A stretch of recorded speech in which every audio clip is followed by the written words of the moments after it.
Alta Profit, assurance vie, retraite, immobilier, le meilleur de l'épargne en ligne. Depuis plus de 25 ans, le conseil en plus présente Sud Radio, les incontournables de la gestion de patrimoine, Thomas Binet. Nous nous retrouvons comme tous les jeudis soirs avec notre consultante Catherine Boddenot, directrice marketing, offre et communication chez Alta Profit pour parler gestion de patrimoine. Bonsoir Catherine. Bonsoir Thomas.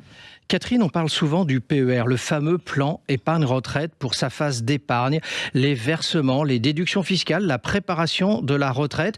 Mais on parle beaucoup moins de la sortie, c'est-à-dire du moment où l'on récupère son argent. Pourtant, c'est loin d'être un détail technique, la sortie se prépare.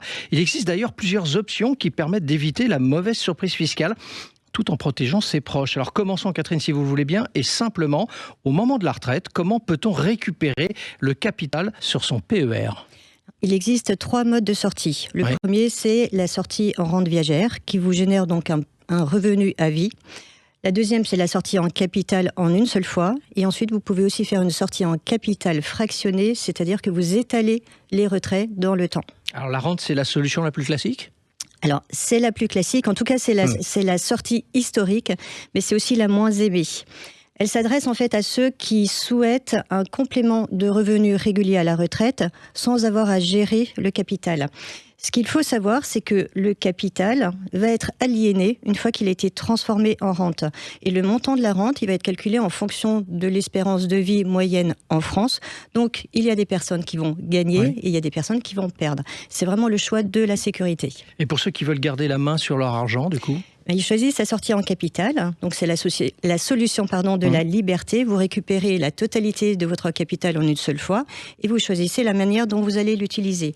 Attention à la fiscalité, puisque la partie du capital qui correspond au versement que vous avez déduit pour la fiscalité au moment de l'épargne sera soumise à l'impôt sur le revenu quand vous le récupérez. Et les plus-values générées par le contrat vont être taxées à la flat tax à 30%, selon le taux qui est encore en vigueur en 2025. Donc c'est là qu'il faut être stratégique, puisque tout sortir d'un coup peut vous faire grimper aussi d'un coup du point de vue de la fiscalité. Alors là, c'est du coup le moment de se poser la question par rapport à la sortie justement que vous évoquez, c'est la sortie en capital fractionné qui deviendrait intéressante. Exactement. En fait, c'est une solution intermédiaire qui est très efficace, puisque vous allez étaler les retraits sur plusieurs années et donc vous allez lisser la fiscalité et éviter ce fameux choc fiscal d'une sortie unique. En plus, vous gardez la souplesse de retirer selon vos besoins, quand vous en avez besoin. Et accessoirement, ce qui n'est pas retiré, ça continue de fructifier. Alors, un cas de figure qui peut malheureusement arriver, que se passe-t-il, Catherine, si on décède avant d'avoir totalement récupéré son épargne ? Le PER, le capital qui est encore investi, n'est absolument pas perdu. Il va être transmis aux bénéficiaires désignés au contrat, comme une assurance vie, mais avec une fiscalité un peu différente. Là, ce qui va compter, c'est l'âge au moment du décès. Si le décès intervient avant 70 ans, chaque bénéficiaire va profiter d'un abattement de 152 500 €. Si le décès intervient après 70 ans, l'abattement est réduit à 30 500 € et il doit être partagé entre tous les bénéficiaires. Une autre petite subtilité, là, c'est qu'on va prendre le capital entièrement pour cet abattement de 30 500 €, y compris les plus-values. Ce qui est intéressant et qu'il faut savoir, c'est qu'en fait, dans ce cas-là, il n'y aura pas de rattrapage fiscal sur les déductions d'impôts dont vous avez pu profiter durant la phase d'épargne. Donc l'avantage fiscal obtenu à l'entrée devient dans ce cas définitif.